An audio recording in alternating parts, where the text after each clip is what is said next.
বলিউড হারালো তার সবচেয়ে উজ্জ্বল নক্ষত্রদের একজনকে।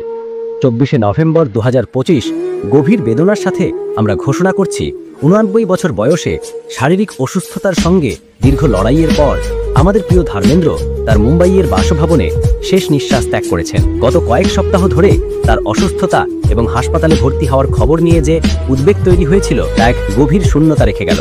কিন্তু মহৎ শিল্পীরা কখনো পুরোপুরি চলে যান না। তার জীবন, তার সংগ্রাম, তার প্রেম এবং তার সৃষ্টির মাধ্যমে তিনি অমর হয়ে থাকেন।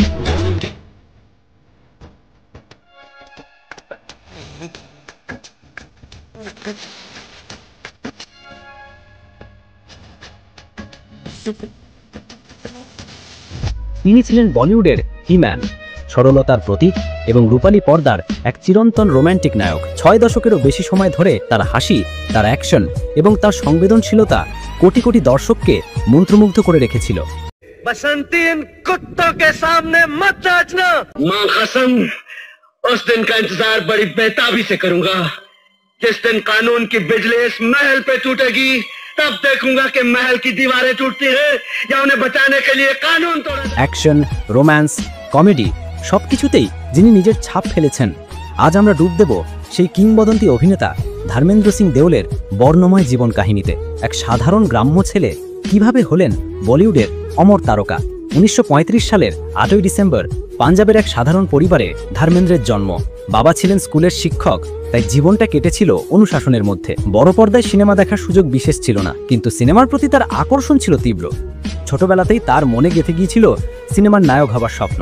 পরিবারের ইচ্ছে মেনে 19 বছর বয়সে তিনি প্রকাশ কৌরকে বিয়ে করেন, কিন্তু নিজের ভেতরের শিল্পী সত্তা তাকে শান্তি দিচ্ছিল না। শেষে একরাশ আশা আর পকেটে সামান্য পুঁজি নিয়ে গ্রাম ছেড়ে পাড়ি দিলেন মুম্বাই।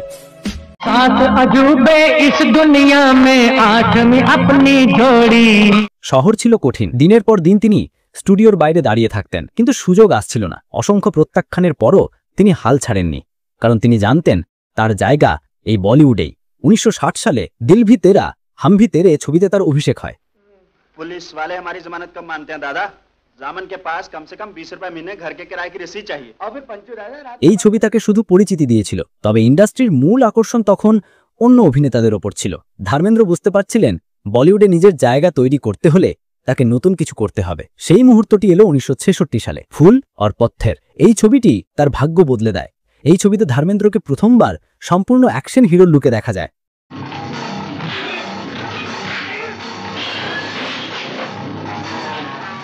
যা তখনকার দর্শকদের মধ্যে ব্যাপক সাড়া ফেলেছিল। ছবিটি ব্লকবাস্টার হয় এবং সেই দিন থেকেই ধর্মেন্দ্র হয়ে উঠলেন বলিউডের প্রথম সারির অ্যাকশন হিরো, যার নাম দেওয়া হলো গরম ধরম।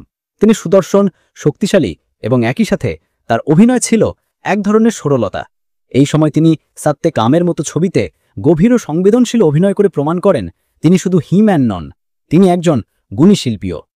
70-এর দশকে ধর্মেন্দ্রের জনপ্রিয়তা তুঙ্গে ওঠে। তিনি অ্যাকশন, কমেডি, রোম্যান্স সব ক্ষেত্রে নিজের ছাপ রাখলেন, কিন্তু তাকে চিরস্মরণীয় করে রাখল 1975 সালের ছবি শোলে।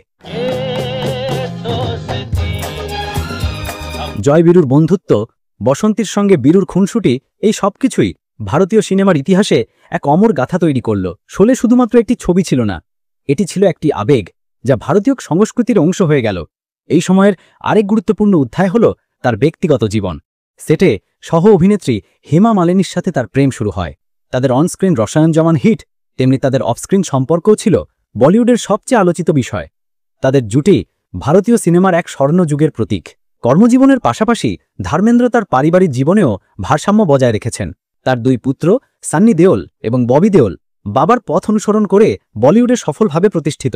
বলা যায় দেওল পরিবার আজও বলিউডের অন্যতম শক্তিশালী এবং জনপ্রিয় পরিবার। ভারতীয় সিনেমাকে যিনি যে অবদান রেখেছেন তার স্বীকৃতিস্বরূপ তাকে ভারত সরকারের পদ্মভূষণ সম্মানে ভূষিত করা হয়। রাজনীতিতেও তিনি ভূমিকা রেখেছেন, কিন্তু তার আসল পরিচয় হল তিনি জনগণের নায়ক। বয়স বাড়লেও পর্দায় তার উপস্থিতি আজও দর্শকদের আনন্দ দেয়। তিনি তার সরলতা, কঠোর পরিশ্রম এবং প্রতিভার মাধ্যমে প্রমাণ করেছেন বিনয়ী থাকার মাধ্যমেও সফলতার শীর্ষে পৌঁছানো সম্ভব। ধর্মেন্দ্র সিং দেওল শুধু একটি নাম নয়, ভারতীয় সিনেমার এক উজ্জ্বল অধ্যায়, এবং এই অধ্যায় আজও চলমান। আজও প্রায় 7 দশক ধরেই তিনি আমাদের চলচ্চিত্রের একজন উজ্জ্বল নক্ষত্র। তার অ্যাকশনের তেজ, তার রোম্যান্সের মাদকতা এবং তার কমেডি সরলতা সবকিছুই ভারতীয় চলচ্চিত্রের এক অমূল্য সম্পদ। ধর্মেন্দ্র শুধু একজন অভিনেতা নন, তিনি এক প্রতিষ্ঠান, এক জীবন্ত কিংবদন্তি। পাঞ্জাবের এক গ্রাম থেকে উঠে এসে তিনি প্রমাণ করেছেন স্বপ্ন দেখার সাহস থাকলে সেই স্বপ্ন ছুঁয়ে দেখা সম্ভব। ধর্মেন্দ্রর এই মহাকাব্যিক যাত্রা আপনার কেমন লাগলো? এই ভিডিওটি যদি আপনার মনে এক বিন্দুও অনুপ্রেরণা জাগিয়ে থাকে তাহলে অবশ্যই একটি লাইক দেবেন, আপনার বন্ধু এবং পরিবারের সাথে শেয়ার করবেন। তার সম্পর্কে সম্পূর্ণ ছোটবেলা থেকে ফিল্মি দুনিয়ায় আসা এবং কিভাবে তিনি দুটো বিয়ে করলেন, কিভাবে ধর্ম পরিবর্তন করলেন, পুরো বায়োগ্রাফি এই ভিডিও চ্যানেলে খুব শিগগিরই আসছে। তার জন্য এখনই সাবস্ক্রাইব করে আমাদের পরিবারের অংশ হয়ে যান এবং পাশে থাকা বেল আইকনটি অন করে দিন, যাতে পরবর্তী ভিডিওর নোটিফিকেশন আপনার কাছে সবার আগে পৌঁছায়।